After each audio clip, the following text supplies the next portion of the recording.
You know how in school some kids just seem to, well, effortlessly navigate the social scene while others, maybe not so much. Mm. Or like when a classmate is struggling, sometimes you're the first one jumping in to help, and other times you might feel a bit distant. Yeah, totally. We've all seen that. Well, today we're taking a deep dive into a really fascinating 1993 study by Jana Juvonen and Bernard Wiener. It's called An Attributional Analysis of Students' Interactions, the Social Consequences of Perceived Responsibility. It sounds complex, but it's basically like unlocking the hidden code behind those everyday school social interactions. Exactly. And what's really interesting about it is the framework they use, attribution theory. Right? Think of attribution theory as our internal detective work. We're constantly trying to figure out the why behind people's actions, especially, other people's actions. And these whys we come up with, these explanations, they have a surprisingly strong influence on how we feel and then what we do next. It's huge. The core idea here really is that understanding the social dynamics in schools kind of boils down to how students figure out who's responsible for different behaviors and situations. Like, did a classmate act a certain way because they chose to, or was it something beyond their control? Exactly. And this perception of controllable versus uncontrollable causes that really stirs up different emotions, right? Like anger or sympathy. Yeah, and those emotions then guide our social behaviors. Everything from actively rejecting someone to maybe just ignoring them to actually stepping in to help. It covers the whole range. And this isn't just a quick look. We're going to explore how these judgments of responsibility contribute to why some students are disliked by their peers. And also, what motivates students to help each other, or maybe not help each other. Yeah, and even the clever ways kids try to manage how others see them, like making excuses or trying to get approval, you might find some of this stuff surprisingly familiar. Definitely.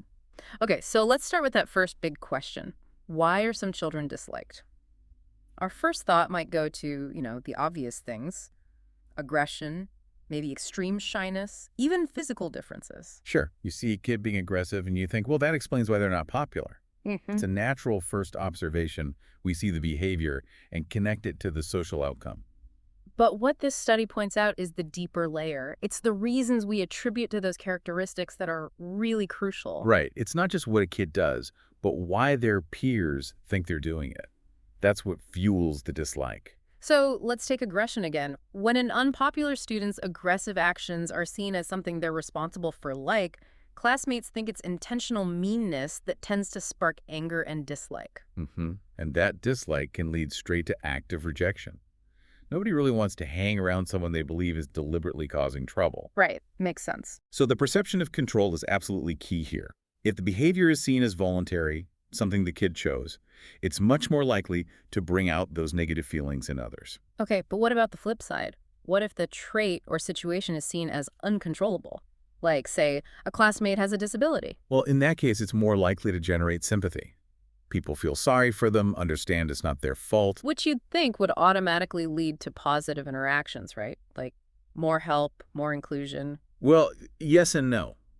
The study points out something really interesting here. While sympathy might lead to help, maybe someone offers assistance to that student, it doesn't always translate into real social inclusion. Huh. So sympathy doesn't equal friendship. Not necessarily.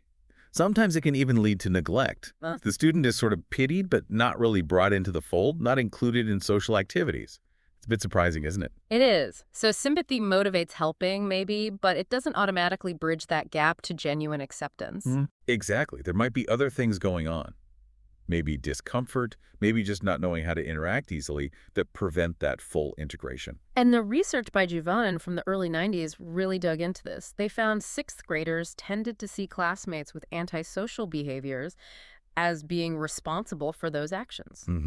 But they didn't hold shy or disabled peers responsible in the same way for their characteristics. And this difference in perceived responsibility directly impacted their feelings. Directly. More perceived responsibility led to more anger and less sympathy. Pretty clear link. And those emotions, the anger and sympathy, they then predicted how the kids behave socially. Absolutely.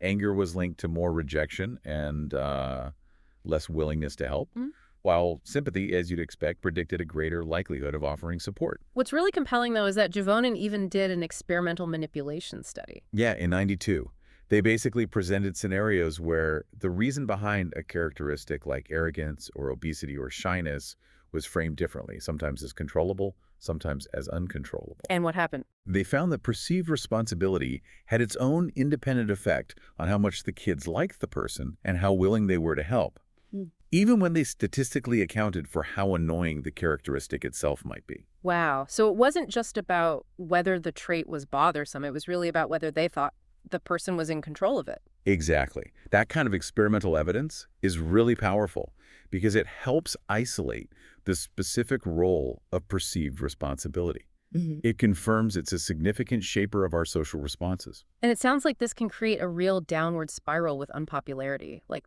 once a kid is disliked, their actions get viewed through this negative lens, Often interpreted as intentional. which then just reinforces those negative reactions and expectations from others. It becomes a self-fulfilling prophecy almost. Absolutely.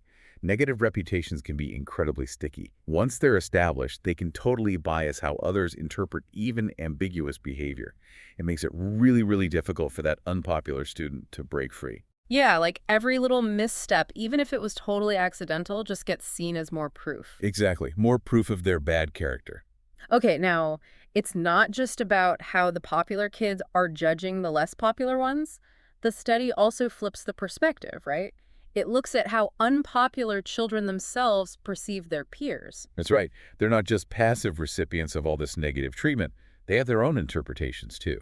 And one key idea here is something called hostile attribution bias. Can you unpack that a bit? Sure.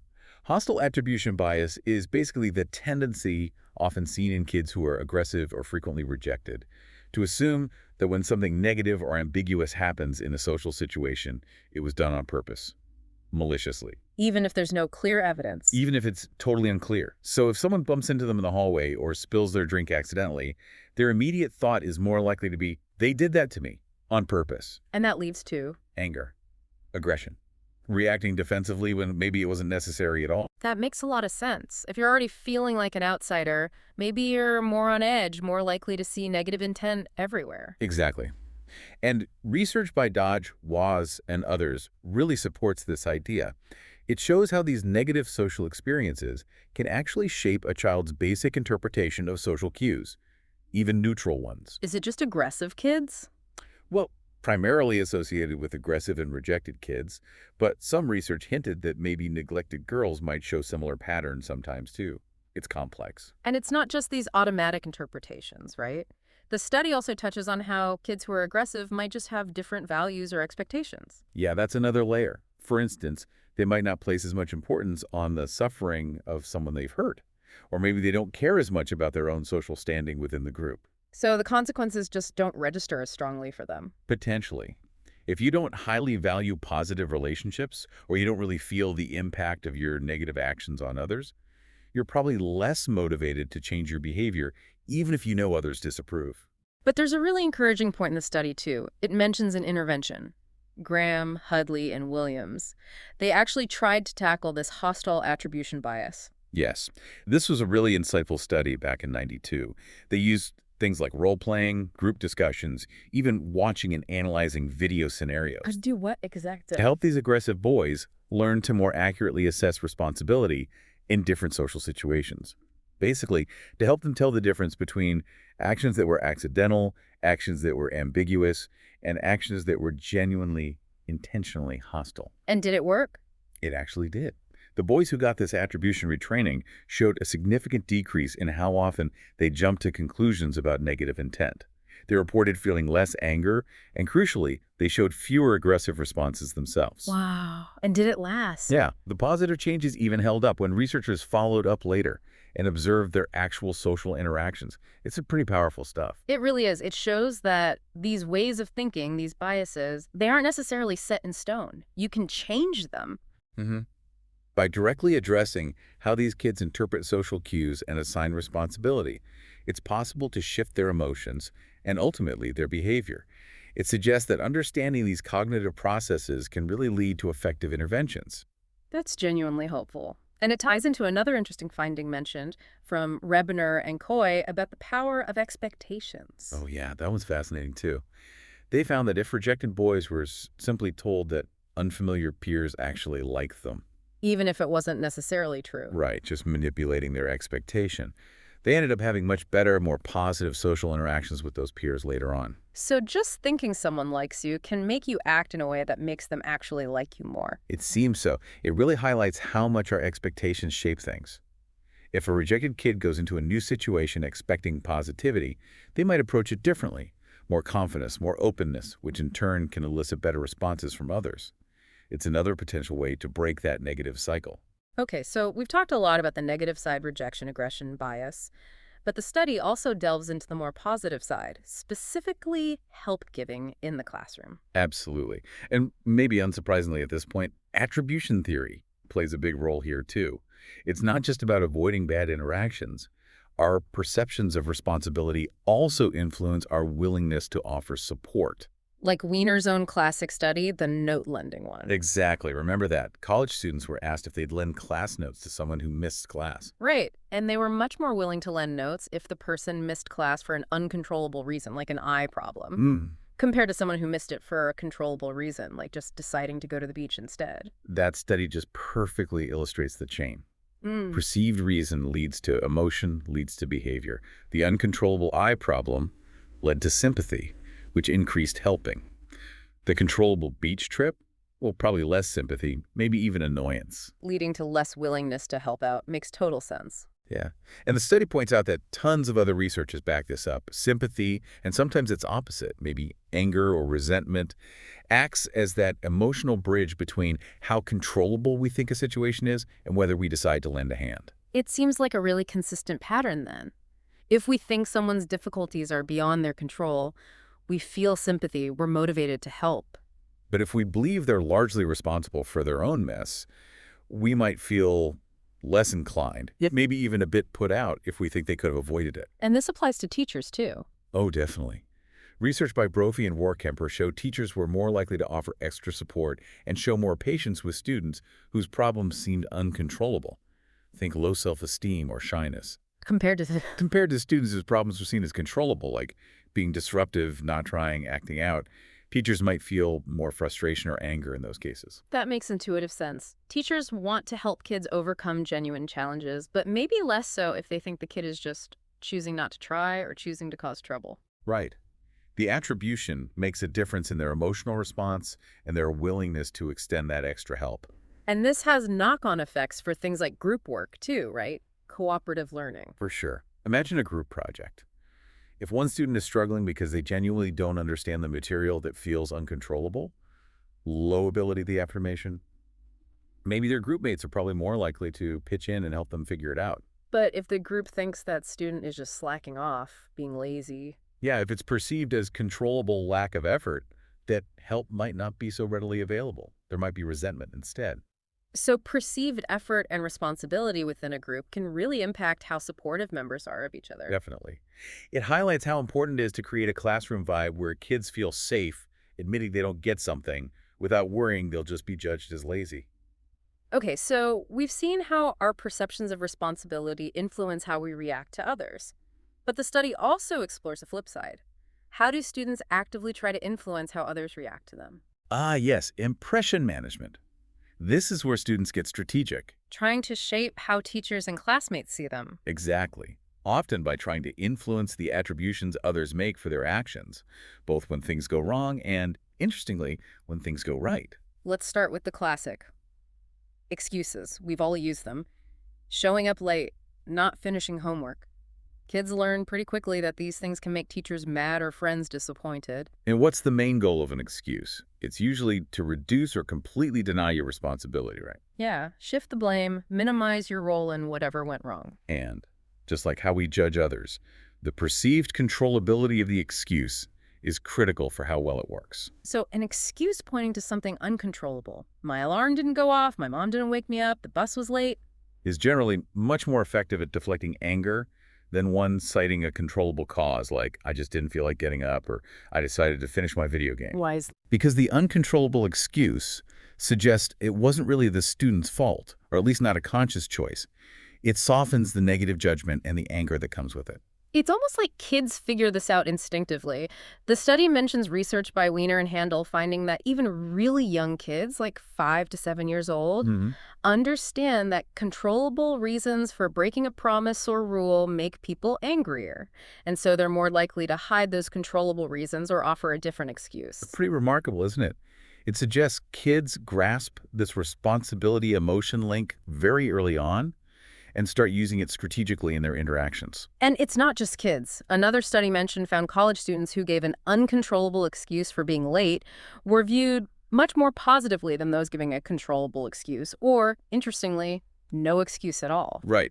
Having some explanation, especially an uncontrollable one, is better than just letting people assume the worst, which might be that you just didn't care. It's a fundamental part of managing social friction. Okay, so that's avoiding negative reactions. But students are also motivated to seek positive reactions, right? Social approval. Hugely motivated. But the strategies they use here can be really subtle, and, crucially, they often depend on the audience. Who are they trying to impress? Teachers, parents, or their peers? Because what works with one group might totally backfire with another. Exactly. Students are often juggling these different social expectations all the time. So take failing an exam.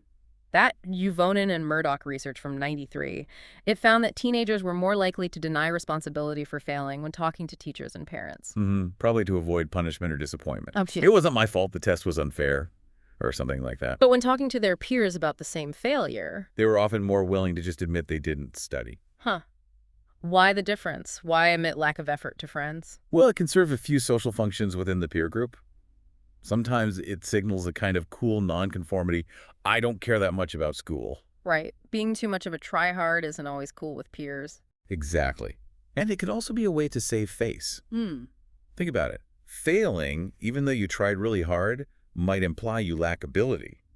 But failing because you didn't bother studying. It preserves the idea that you could have done well if you'd wanted to. It protects your image of competence, in a way. Precisely. And It's like saying, yeah, I bombed it, but whatever, I didn't even study.